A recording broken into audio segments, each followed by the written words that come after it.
Hello? Are we live? Dun, dun, dun. I feel like a noob. It's like, hello, are we live? Because normally everything's all set up and we're ready to go from the word go. But on this occasion, we're not. We just decided to do it off the cuff, so to speak. So, hello, how are you? Welcome to Sunday. It's my birthday, in case you didn't know. So, if you ever felt there was a time, this is it. We just need cash. I know a Just lot of people send want to send cash. blankets or water. Just send your cash. And you know where to send it. Kofi.com/chasing descent. Or join the channel, drop us a super chat, whatever. Yeah, that's the time. Now's the time to do it. So I shall be waiting for people to join us because obviously I haven't given any notification that I was going live, so I've just popped up. So hopefully people will dribble in as things go on. Cheers. It's my birthday. I'm entitled to drink.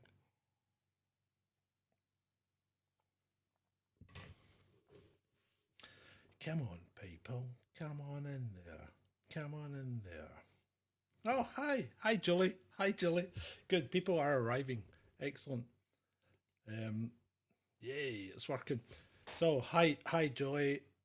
Thank you very much. She says, happy birthday. And I appreciate that because we thought we were going to do a show tonight and then time got away because I spent the day with my family, which you would do if you were on your birthday. You would do that, wouldn't you? So Dread Eye's making a cuppa, lovely, a cuppa. I'm having a beer. I'm having a beer now. I had a glass of wine earlier with my dinner, and a lovely dinner it was too. And I asked for my wife to make lasagna because she makes brilliant homemade lasagna, and I just don't eat it these days because we try and do low carb, so we don't eat things like pasta and that much at all. So as a special treat, I asked for lasagna, and she made it, and it was absolutely brilliant. Absolutely brilliant. Um, can I just ask if I'm loud enough? Uh, but because always, oh, we don't need to see every chat. Yes, I did have a nice birthday, Shalini. Thank you very much. Yeah, Ben is going live in half an hour. I know he told me so. You know, I mean, he doesn't like people stealing his thunder. You know, he perished the thought that someone would steal his thunder and take his audience away from him because that would just be devastating to our Ben, wouldn't it? But yeah, yeah, yeah. Ben has gone live in half an hour. There you go. But I won't keep you. I won't keep you for any length of time. I just thought I'd pop on to say hello and to beg for money. But apart from that, what did I do today? I had a lovely day. I went well, my wife came over and brought me a coffee, and we had a coffee and a chat. And then we went up to the van, and I started the van after I hadn't been there for about 5 weeks because I've been waiting on it drying out because you know how it got some water into the skin at the front of the cabin. So I've had a tarpaulin over it all winter. It's when I say it's in storage, it's in a storage space, but it's not under cover, which is unfortunate. So I put a tarpaulin over it, and it's dried out really well. So I think I'm ready to make the next step where I'm going to seal up the front, and it should be ready to go again. And this is probably boring you, but I went up there and it started first time. Boom. It's a very reliable old bus that, so I'm quite pleased with it. So yeah, the van's running well. It's ready to be finished off and ready to hit the road again. So I'll maybe hit the road for a couple of months and then I might sell it because it is quite a big bus, and if we're not travelling as a family, we don't really need something that size. So we might tread down to something because the last time we went out and it was just me and the wife. Because the kids are too big now, you know. Well, when Sean's too big to fit in it, he's just ginormous. I mean, he's 6'6" and nearly as wide, and the daughter doesn't. She doesn't like to be seen with her parents. What 16 stroke coming on 17-year-old does. Thank you, Dreadeye. Happy birthday. Thank you. I appreciate it. So I was up at the house the day after that. After we'd been at the van, we went up to the house, and I saw our puppy has now come into heat. So she's no longer a girl; she's turned into a woman. So Lola is in heat. That's her at what, just over 6 months? And she's a freaking idiot. She's just so excitable, but hopefully she'll calm down. And I'm hoping that's it for growth because she's big enough, you know. So yeah, I got some nice presents. My son bought me some technical things and some stuff for photography, which is good, you know, reflectors and stuff like that. That I'd asked for, so it's all very good. Amazon lists are a wonderful thing, aren't they?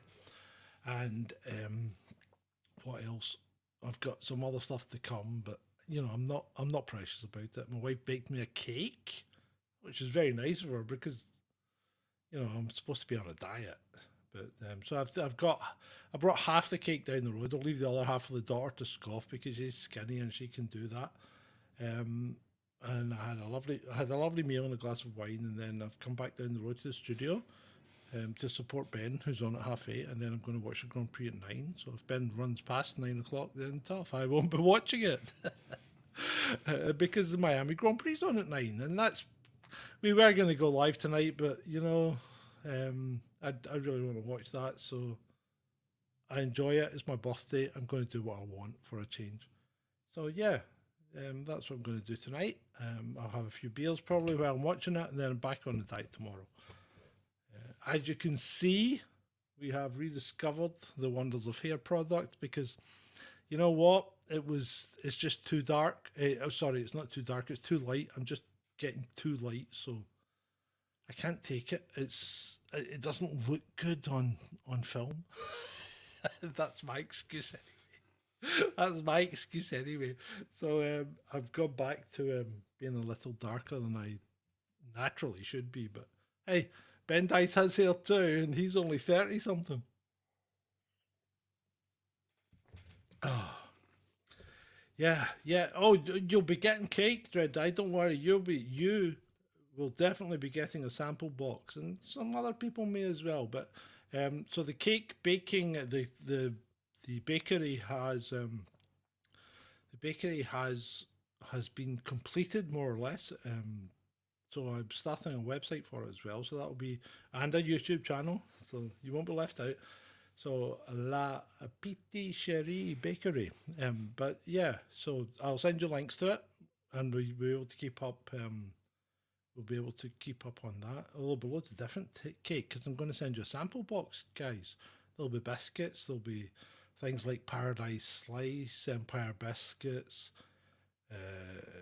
I think the wife's going to do some kind of apple pie caramel crumble thing.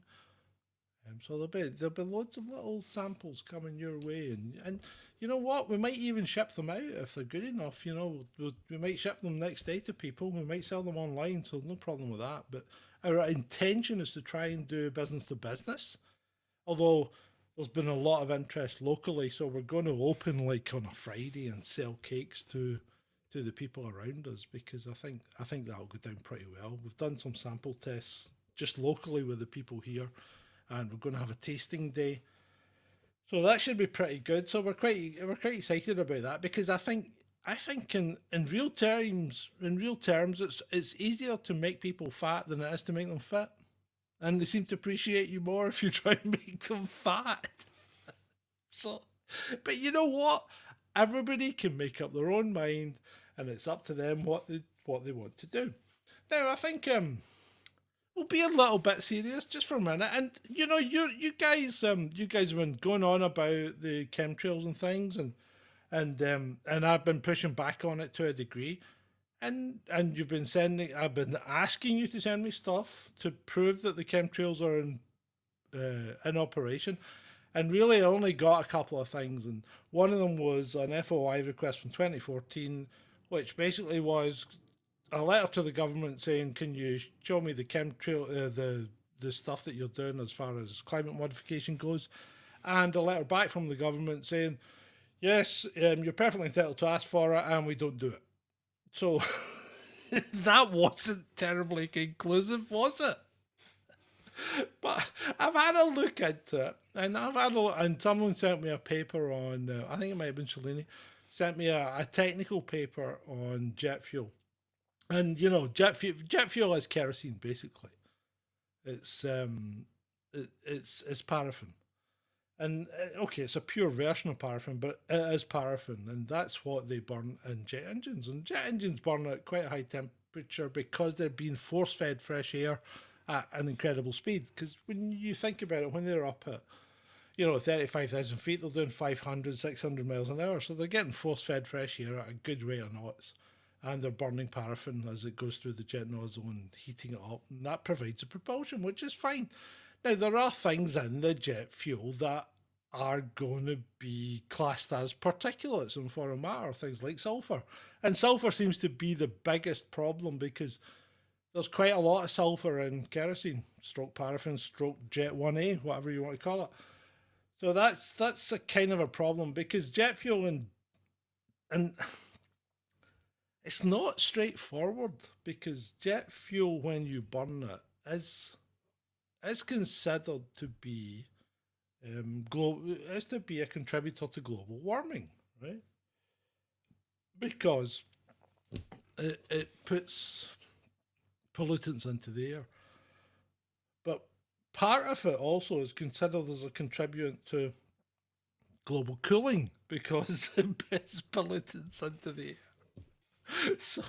So contrails are a mixture, and I must admit, it took a bit of digging, but eventually I got there. So contrails aren't just condensing carbon dioxide or carbon monoxide or whatever.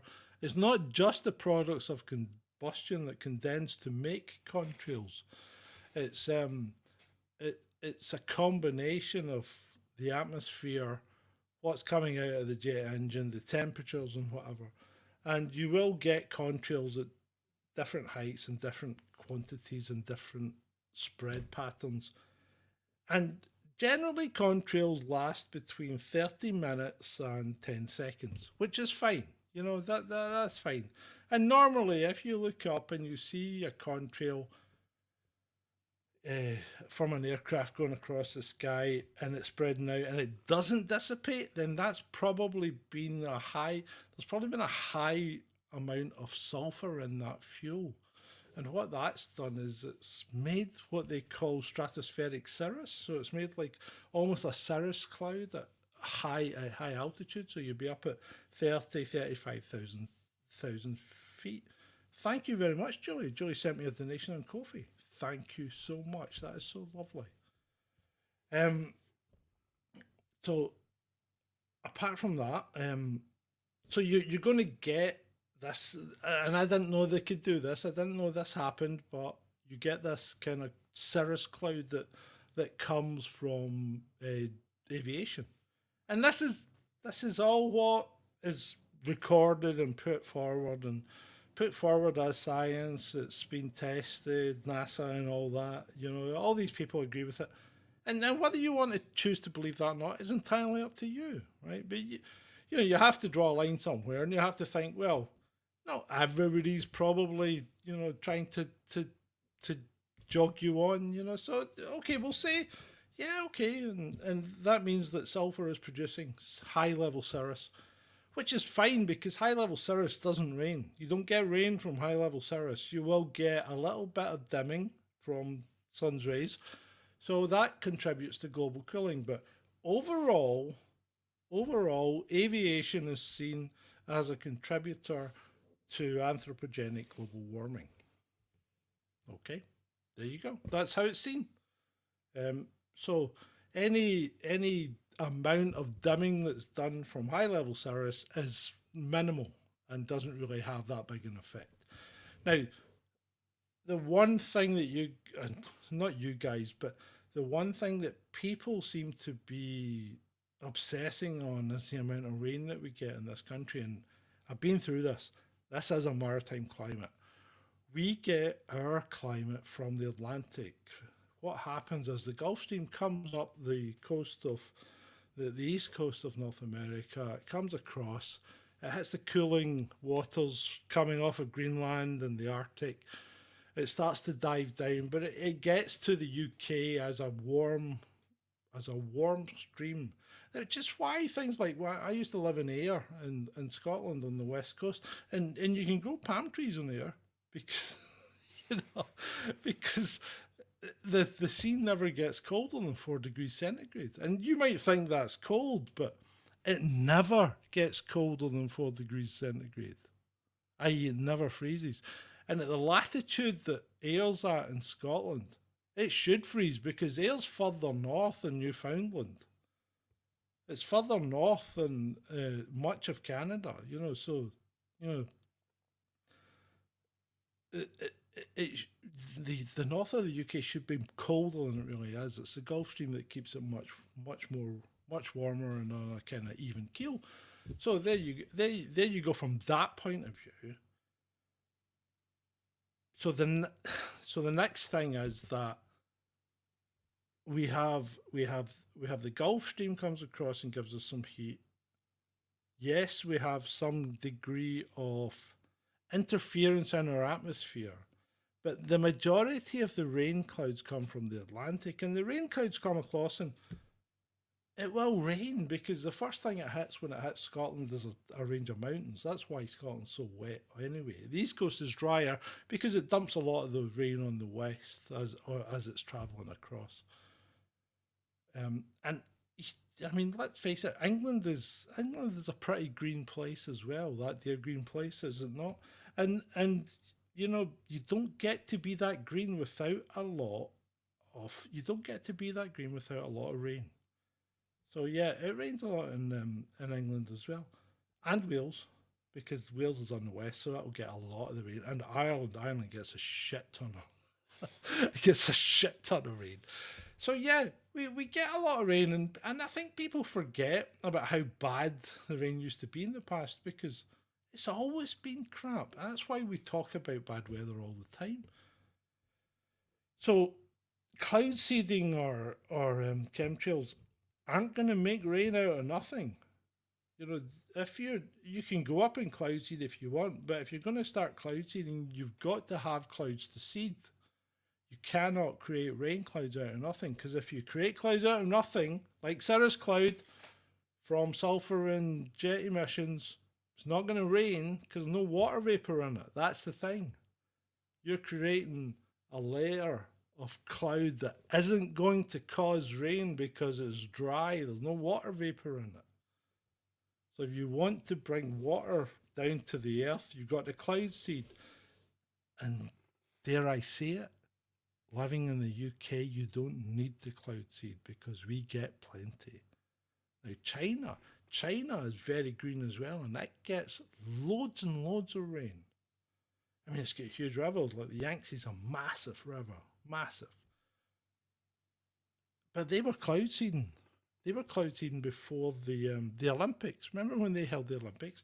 They were cloud seeding to try and take some of the moisture out of the atmosphere in order to make sure it wasn't going to rain too much while they were doing the games. And yeah, okay, it's weather modification, but it's weather modification on a limited scale. I really don't think, and there has been studies and studies and studies on weather modification, and the jury's actually still out on whether cloud seeding makes that big a difference. So the Dubai flood, for instance, was blamed on cloud seeding, yet the Dubai administration firmly say they were up because they admit they cloud seed, they do go cloud seeding, but they said, the clouds were there, it was looking like rain, so we didn't need the cloud seed, and they say they didn't cloud seed, and they got a whack load of rain. So there you go. Maybe they're telling the truth. I mean, they might well be, because why would Dubai want to flood itself? Really? I mean, you think about it, why would you want to flood your country? Because Dubai's not short of a bob or two. Why would you want to flood yourself? Well, what benefit does it bring to you? Yeah, they want to make it rain and make it nice and moist occasionally. They don't want it too moist because they don't have the drainage systems to deal with these things. And that's why, and to be fair, this happens every year in Dubai, more or less. They have a flood at some point because most deserts do. Because you always hear of warnings of flash flooding in deserts and things like that. And it's true because deserts get flash floods, because if it starts raining, deserts don't have the capacity to get rid of the water quickly like the rest of the country does, Like if it rains in Scotland, yeah, it needs to rain an awful lot before it starts to become a problem, because we've got drainage systems, we've got rivers, we've got land that can soak it all up, we've got trees and grass. But in the desert, you don't have that. So you run out of things for it to absorb into very quickly. And Dubai doesn't have a great drainage system because you don't get a lot of rain. So why would you spend fortune building a drainage system when you don't rain? I mean, I remember when I lived in Hong Kong, we had monsoon drains because, Hong Kong gets a lot of rain. I mean, Hong Kong's basically a mountain as an island. It gets a lot of rain, yeah. You think it rains a lot in Scotland? Try living in Hong Kong. But we had monsoon drains that were like, there must have been, 10, 12 feet across, because we used to walk up and down them when it was dry. We used to use it as a shortcut to go to school. You climb up the monsoon drain. And that's how deep these things were, and they were made of concrete and they were open, so they weren't closed over. They were half pipes basically. But you used to walk up and down them because they were designed to shift a lot of water quickly, because Hong Kong gets a lot of water quickly. And I think a lot of this is fairly natural, and I think people are too quick these days to ascribe actions to governments that they aren't bright enough to do, and they aren't coordinated enough to do. These people are just you and me, except maybe slightly denser, more entitled, and generally half cut. So, really? You make up your own mind, but I don't think they're chemtrailing us. I really don't. I think a lot of it's an increase in air travel, certainly, but bad weather in general, and bad weather comes and goes in 5 and 10 and 15-year cycles. So, it can happen. So anyway, there we go. So what we got? Yes, you have a storm. It's not a stormtrooper head. It's a little stormtrooper in a cup, and that's a Wookiee beside him. So that's him. He's in there. Yeah. Shireen's saying where your dad lives in New York or in North Ireland. Do they have a shitload of rain? Yeah, they do. Boom, boom. What else is happening in the chat? We don't have an awful lot. Right. Anyway, Ben's going to be on soon, so what I'm going to do is I'm just going to play you out with my little song that has some clips of me, because it's my birthday, so you get to see a little bit of me. So thank you very much for coming along. Love you all. Bye-bye. They'll tell you what to do in life instead of everything you know that you could get. Don't let them guide your life towards regret. I'll fight for what I love with every breath. My past is filled with things I won't forget. I use them all to push me to my best. So treat the worst of times just like a test. If only I could go back in time, I'd tell myself that everything will end up alright. Just push yourself, test yourself, figure out what you like, and find your limits, don't be rigid, always work towards a prime. Surround yourself with open minds, people can change your life. A few friends with intent can help you feel alive. Find a passion, take some action, and with a little time, just be patient, make a statement, try to enjoy your life. They'll try to kick you while you're down. They wanna rise up while you drown. They wanna fill your head with doubt. They're silently scared that you'll figure it out. I'll make it look like I'm losing, won't bother hiding my bruises. And when they finally think you're wounded, then it's your chance to be ruthless.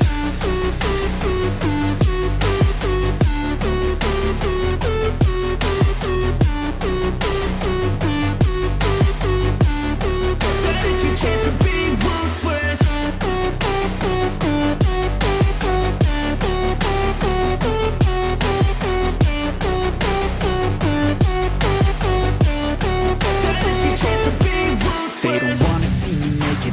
wanna see me care. Anytime I make some progress, I can see that they compare. I think everyone's against me, maybe something in the air. Am I paranoid? I swear a void is forming and they're scared. I walk a straight path, not many can say that. I like to play fast, cross me and there's payback. You better pray that I don't see your face at any place that I go. I know you hate that. I've been doing fine, I'm not wasting any more time.